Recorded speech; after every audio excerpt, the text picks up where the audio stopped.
उम्मीद की जा रही थी ईद से पहले रिलीफ मिल जाएगा, रिलीफ नहीं मिला, ईद भी गुजर गई, तो ये कब तक चांसेस हैं? देखिए जी, हमारा जो निज़ाम इंसाफ़ है उस पर बड़ा सवालिया निशान आ चुका हुआ है।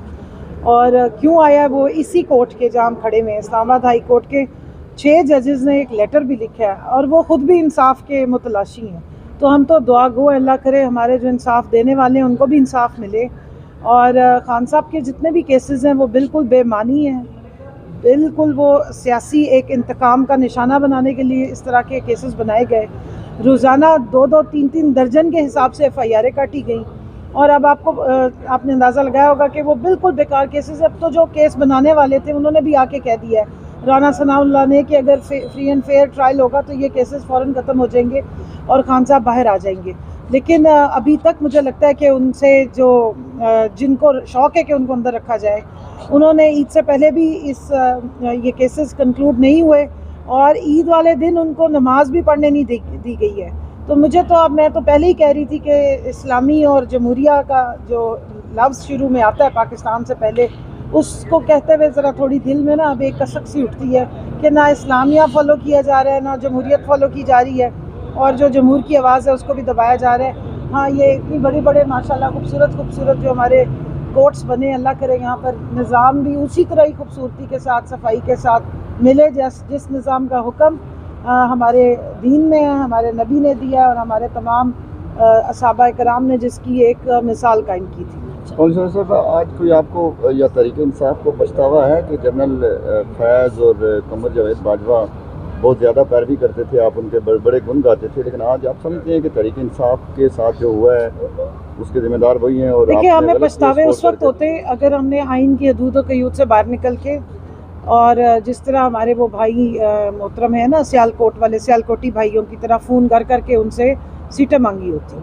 हमें इसलिए कोई पछतावा नहीं है क्योंकि जिनके सर पे हम आए थे उन्होंने आज भी इमरान खान को अपने सर का ताज बनाया। 8 फरवरी को आपने देखा है पाकिस्तान की आवाम ने किस मोहब्बत के साथ, इस सारी बहीमाना कार्रवाइयों के बावजूद निकल के वोट डाला है।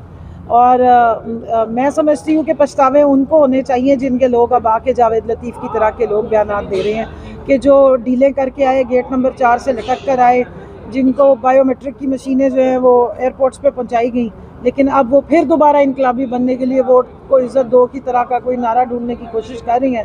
और कबूतर उड़ाते उड़ाते 8 फरवरी के बाद उनके तोते उड़े हुए हैं। अब उन्हें समझ नहीं आ रही है कि करना क्या है, कि डीलें भी कर ली हैं, नारो 2 भी ले लिया, वापस भी आ गई, प्लेटें भी वापस हो गई, सारे पेच का भी पूरे हो गए, पेच नट बोल्ट सब ठीक हो गए, अब क्या करें? सो पछतावे उनको होते हैं जो उनके कंधों पे चढ़ के आते हैं, हमारे जैसों को पछतावे नहीं होते। हमारी कल भी स्ट्रेंथ अवाम थी, आज भी स्ट्रेंथ हमारी अवाम ही है। बहुत शुक्रिया। Thank you. की सदर हैं पाकिस्तान तहरीक इंसाफ की, और मिशाल यूसुफ जो हैं उनको किस क्रेडिबिलिटी पे आपने मुशीर लगाया है? बल्कि वहाँ पे तो बहुत ज़्यादा ख़वातीन हैं जिन्होंने कुर्बानियाँ भी दी हैं, और मिशाल की क्या क्रेडिबिलिटी है कि आपने उन्हें मुशीर की जो है नोटिफिकेशन दिया? इसके पीछे क्या, और उन्होंने गाड़ी की डिमांड भी की है? देखिए जी, मैंने तो उनको नहीं लगाया, उनको CM KP ने अपनी काबीना में सिलेक्ट किया है।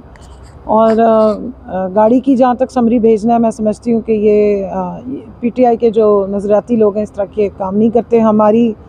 आपको याद होगा कि जब हम यहाँ पर थे हुकूमत में भी, तो खान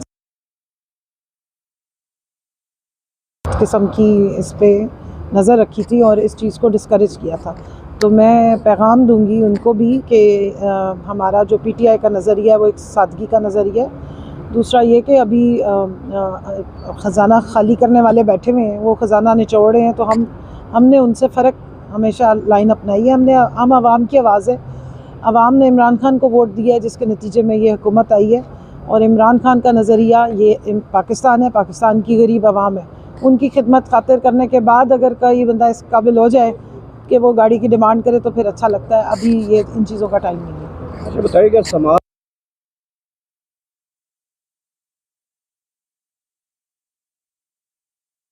जब कोई केस ही ना हो तो फिर समाज तो कलीमुल्लाह से सलीमुल्लाह हो रहा है, समीउल्लाह से कलीमुल्लाह हो रहा है, बस वो यही चल रहा है ऊपर। तो केस तो बिल्कुल सीधा साधा है। अब अगर आप पानी में मधानी डालें तो मक्खन तो आता नहीं है।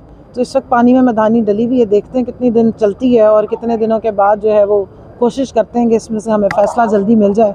और ख़ान साहब को जो है वो जो ज़बरदस्ती जेल में बंद किया गया है, पॉलिटिकल विक्टिमाइजेशन की वजह से उनको अंदर बंद किया गया है, तो उससे उनको कब जिनकी जान निकली हुई है कि खान साहब बाहर ना आए, उनको कब हौसला होगा और खान साहब बाहर आएंगे। अच्छा, ये बता दें कि वज़ीर आला पंजाब मरीम नवाज़ साहबा तो 500-600-700 का सूट पहनती हैं, और आपका कितने का सूट होता है, आप कहाँ से खरीदती हैं? देखिए जी, मैं अपने हक लाल के पैसे जो खामन कमाता है या जो मैंने कमाए हैं, मैं उससे 500, 600, 800 छोड़ के 8000 का भी जोड़ा ख़रीदूँ तो मैं पहनती हूँ। मैं आवाम का खून निचोड़ के कभी जोड़े नहीं बनवाती, लेकिन मुझे उस लंडे बाज़ार का ज़रूर पूछना है जहाँ से मरियम बीबी को 700-800 रुपए के लॉन के जोड़े मिल रहे हैं, क्योंकि आवाम भी पूछ रही है कि ऐसी मैं चाहती हूँ कि आवाम की भलाई हो, कि जो 10,000 कमाने वाली, 15,000 कमाने वाली हमारी ख़वातीन हैं, या जो बेचारी सरकारी मुलाजिम लोग हैं जो नहीं ईद पर इस दफ़ा अपने बच्चों को कपड़े बनवा के दे सके, मरियम बीबी खुदा का वास्ता एक तो अपने दर्जे जोड़ा नहीं सी के देते, तो 800 रुपये का अगर जोड़ा ख़रीदती हैं तो सिलवाती कितने का है, तो वो 100 रुपये सीने वाले की हमें बताएं, और 800 रुपये, 700, 500, 600 का जो अज़मा बुखारी साहिबा उनके लिए जोड़े जहाँ से ख़रीद के लाती हैं वो बाकी ख़वातीन को भी बताएं, ताकि हमारे लिए आसान हो जाए बजटिंग करनी, क्योंकि उनके जोड़ों को तो लोग लगा के देखते हैं, अच्छे कपड़े पहनती हैं, अच्छी सिलाई हुई भी होती है, और उस तरह के जोड़े तकरीबन 4.5-5 लाख से कम में तो आते नहीं हैं। तो उन्होंने बड़ा अच्छा किया कि ये बता दिया कि सारा कमाल कपड़े का है और मेरे दर्जे उसकी हमें सारी जो है ना वो एड्रेस एग्जैक्ट चाहिए। पंजाब में जो है वो 16 रुपए की रोटी हुई है, तो केपीके में जो है इतनी महंगी रोटी क्यों है अभी तक? जी, ना पंजाब में 16 की हुई है, ना केपी में 16 की हुई है, और ना हो सकेगी। जब आप इस वक्त जो ओवरऑल महंगाई देख लें, उस महंगाई के बाद मेरा ख्याल है पहले महंगाई कम करने के काम किए जाएँ, पहले किसानों की इमदाद की जाए। आपकी गंदम इस वक्त बर्बाद हो रही है, 3200-3300 रुपये में भी फसल कोई नहीं उठा रहा, ऊपर से बारिशें शुरू हो गई हैं। इतनी नाअहल और नालायक टिकटॉक की जो सीएम बनाई गई है 800 रुपये के जोड़े वाली, वो अगर गंदम का सही रेट लगवा के प्रोक्योरमेंट टाइमली करा लें तो हमारे किसान की जो खून चूसने वाली है नून लीग की हमेशा से हुकूमत रही, शायद इसका रिकॉर्ड बेहतर हो जाता है।